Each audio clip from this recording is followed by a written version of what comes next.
No matter what you want to call it, this new fighting game is going to be huge for SNK.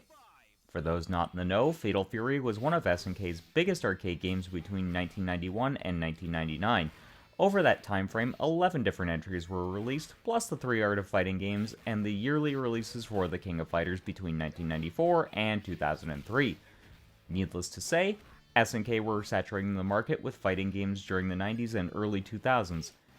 But it's absolute insanity that we're finally getting a new entry in the Fatal Fury franchise after 23 years. Hell, it's pretty big news when a game makes a comeback after a decade. I recently did a video reacting to the EVO news regarding this game and some other SNK news with my friend John McBaugh. A title card should be popping up on screen right about now. If you haven't watched that yet, I highly recommend watching that video and then coming back here afterwards. A link will also be in the description below, and a link to John's YouTube channel will be included too.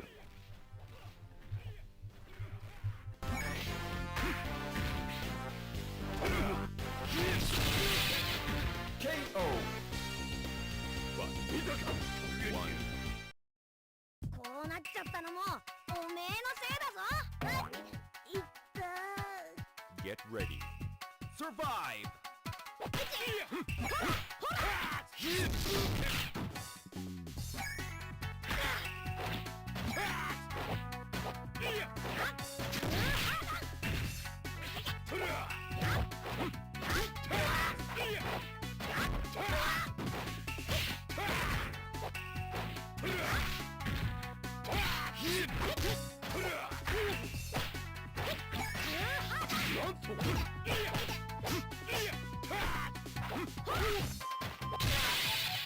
KO!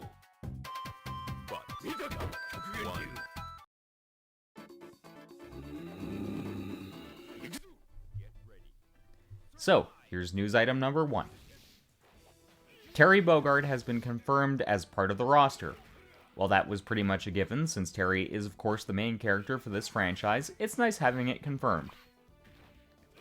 Terry took a back seat in the last game. Since Godo was intended to be a new chapter in the Fatal Fury timeline, it focused primarily on brand new characters, such as B. Jenny, Rock Howard, Kim Kapwan's sons Jay and Dong, Kush Nude Butt, along with some others who'd go on to be fan favorites.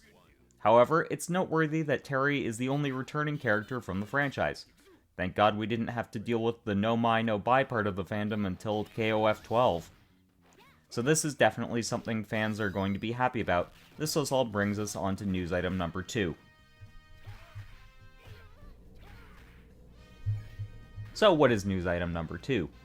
In the same Twinfinite interview, game director Yasuyuki Oda said the new game in the Fatal Fury franchise is going to be story-driven and focus heavily on single-player content, while also offering robust online features.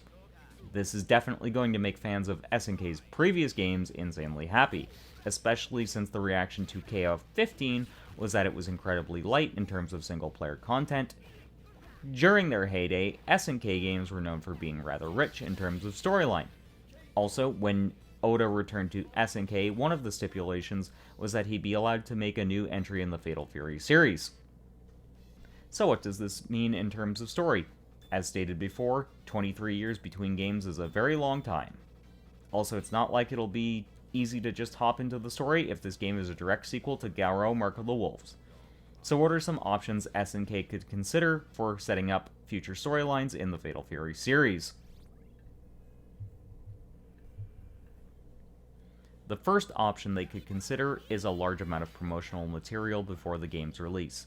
This is territory SNK is intimately familiar with, considering Fatal Fury and the King of Fighters have pretty much been multimedia franchises since day one, with various anime, light novels, manga, etc.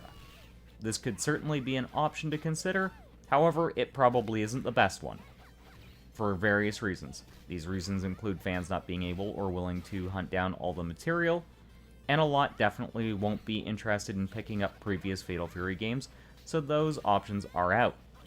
So what's an alternative that would not only satisfy everyone, but also allow people to experience the event of the original timeline without having to hunt down and beat multiple games, all of which were from an era where games were meant to steal your quarters?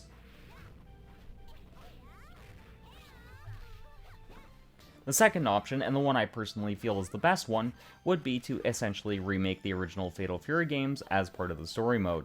This would really expand just how much story is in the game, the writers could expand on previously presented points, and this means the roster size would expand considerably, which in the modern era of fighting games is a good thing. The only company that really gets away with a small roster size is Arc Systems Works with games like BlazBlue and Guilty Gear Strive.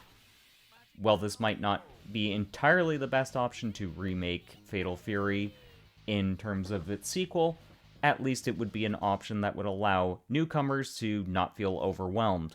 It would also mean that old-timers will have the option to play the games in modern graphics, which is always a good thing. Also, SNK could take a few pages out of NetherRealm Studios' books with the Mortal Kombat series by including lots of modes. This would expand on the ability for them to extend the single-player life of the game, while also offering robust online features as mentioned previously. Thanks for watching the video, I hope you enjoyed it. Like and subscribe if you did. Also, some previous videos should be popping up now. Feel free to watch those if you'd like. Also, if you'd like to keep up with my social media, links will be in the description below, as will links to my Discord server and my Twitch channel, which is twitch.tv/Leafer90. Hope to catch you in one of my live streams in the future.